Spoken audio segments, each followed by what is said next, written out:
Clip number 394 انشاءاللہ عز و جل اس کلپ میں سورہ اعراف کی آیت نمبر 201 سے 204 تک کی ترجمہ اور تفسیر قرآن صراط الجنان سنیں گے۔ بسم اللہ الرحمن الرحیم، اللہ کے نام سے شروع جو نہایت مہربان رحمت والا ہے۔ ان الذین اتقوا اذا مسهم طائف من الشیطان تذکروا فاذا هم مبصرون۔ ترجمہ، بے شک پرہیزگاروں کو جب شیطان کی طرف سے کوئی خیال آتا ہے تو وہ حکم خدا یاد کرتے ہیں، پھر اسی وقت ان کی آنکھیں کھل جاتی ہیں۔ ان الذین اتقوا، بے شک وہ جو ڈر والے ہیں۔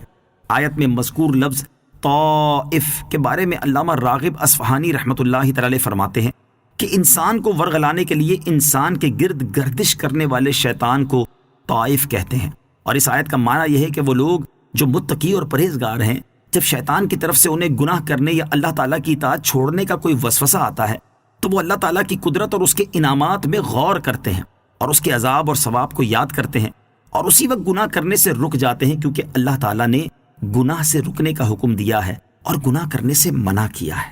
شیطان کے وسوسے سے بچنے کا ایک طریقہ، اس سے معلوم ہوا کہ جب شیطان دل میں گناہ کرنے کا وسوسہ ڈالے تو اس وقت اللہ تعالیٰ کی قدرت اور اس کے انعامات میں غور کرنا اور اللہ تعالیٰ کی سزا اور اس کے ثواب کو یاد کرنا اس وسوسے کو دور کرنے اور گناہ سے رکنے میں معاون و مددگار ہے۔ لہذا جب بھی شیطان گناہ کرنے پر اکسائے تو اس وقت بندے کو چاہیے کہ وہ اپنے اوپر اللہ تعالیٰ کی قدرت اور اس کے انعامات و احسانات کو یاد کرے، اور نافرمانی کرنے پر اس کی طرف سے ملنے والی سزا اور اطاعت کرنے کی صورت میں اس کی طرف سے ملنے والے ثواب کو یاد کرے، تو انشاءاللہ شیطان کا وسوسہ دور ہو جائے گا اور وہ گناہ کرنے سے بچ جائے گا۔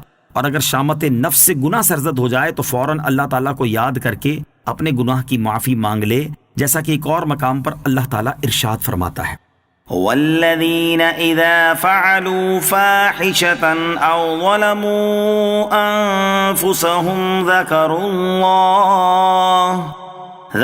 اللہ فاستغفروا لذنوبهم ومن يغفر الذنوب الا اللہ وَلَمْ يُصِرُّوا عَلَى مَا فَعَلُوا وَهُمْ يَعْلَمُونَ۔ ترجمہ، اور وہ لوگ کہ جب کسی بے حیائی کا ارتکاب کر لیں یا اپنی جانوں پر ظلم کر لیں تو اللہ کو یاد کر کے اپنے گناہوں کی معافی مانگے، اور اللہ کے علاوہ کون گناہوں کو معاف کر سکتا ہے، اور یہ لوگ جان بوجھ کر اپنے برے اعمال پر اصرار نہ کریں۔ امیر المومنین حضرت عمر فاروق رضی اللہ تعالیٰ عنہ کے زمانہ مبارک میں ایک نوجوان بہت متقی و پرہیزگار و عبادت گزار تھا، حتیٰ کہ حضرت عمر رضی اللہ تعالیٰ عنہ بھی اس کی عبادت پر تعجب کیا کرتے تھے۔ وہ نوجوان نماز عشاء مسجد میں ادا کرنے کے بعد اپنے بوڑھے باپ کی خدمت کرنے کے لیے جایا کرتا تھا۔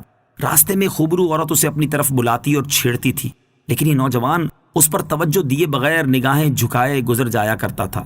آخرکار ایک دن وہ نوجوان شیطان کے ورغلانے اور اس عورت کی دعوت پر برائی کے ارادے سے اس کی جانب بڑھا، لیکن جب دروازے پر پہنچا تو اسے اللہ تعالیٰ کا یہی فرمان عالی شان یاد آ گیا، ان الذین اتقوا اذا مسهم طائف من الشیطان تذکروا فاذا هم مبصرون۔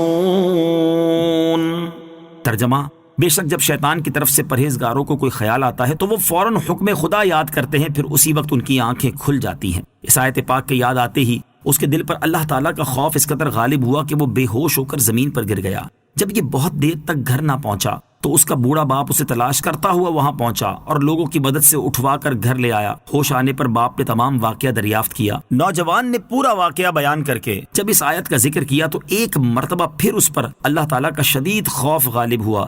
اس نے ایک زوردار چیخ ماری اور اس کا دم نکل گیا۔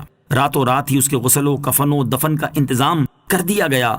صبح جب یہ واقعہ حضرت عمر رضی اللہ تعالیٰ عنہ کی خدمت میں پیش کیا گیا تو آپ اس کے باپ کے پاس تعزیت کے لیے تشریف لے گئے اور اس سے فرمایا کہ آپ نے ہمیں اطلاع کیوں نہیں دی تاکہ ہم بھی جنازے میں شریک ہو جاتے۔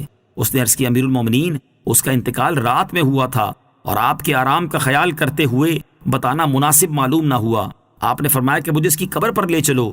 وہاں پہنچ کر آپ نے یہ آیت مبارکہ پڑھی، وَلِمَنْ خَافَ مَقَامَ رَبِّهِ جَنَّتَانِ۔ ترجمہ، اور جو اپنے رب کے حضور کھڑے ہونے سے ڈرے اس کے لیے 2 جنتیں ہیں۔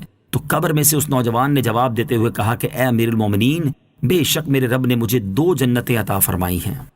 وَإِخْوَانُهُمْ يَمُدُّونَهُمْ فِي الْغَيِّ ثُمَّ لَا يُقْصِرُونَ۔ ترجمہ، اور وہ جو شیطانوں کے بھائی ہیں، شیطان انہیں گمراہی میں کھینچتے ہیں پھر وہ کمی نہیں کرتے۔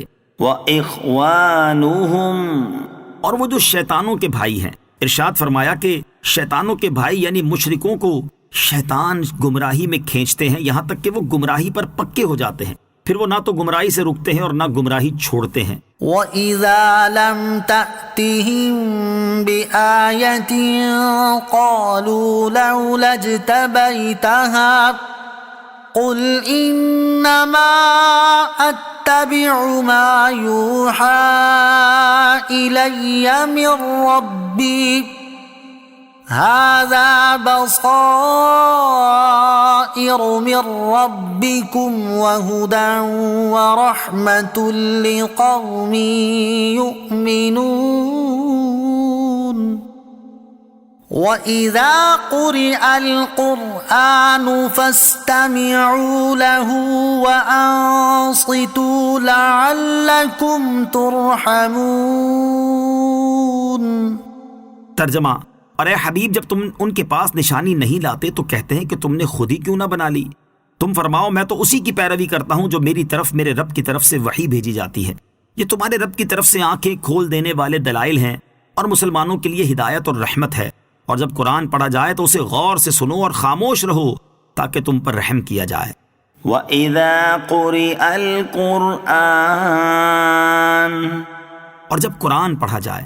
اس سے پہلی آیت میں اللہ تعالیٰ نے قرآن مجید کی عظمت بیان فرمائی تھی کہ قرآن پاک کی آیات تو تمہارے رب کی طرف سے آنکھیں کھول دینے والے دلائل ہیں اور ایمان لانے والے لوگوں کے لیے ہدایت اور رحمت ہے، اور اس آیت نے بتایا ہے کہ اس کی عظمت و شان کا تقاضا یہ ہے کہ جب قرآن پڑھا جائے تو اسے غور سے سنا جائے اور خاموش رہا جائے۔ علامہ عبداللہ بن احمد نصفی رحمۃ اللہ تعالی فرماتے ہیں اس آیت سے ثابت ہوا کہ جس وقت قرآن کریم پڑھا جائے خواہ نماز میں یا خارج نماز، اس وقت سننا اور خاموش رہنا واجب ہے۔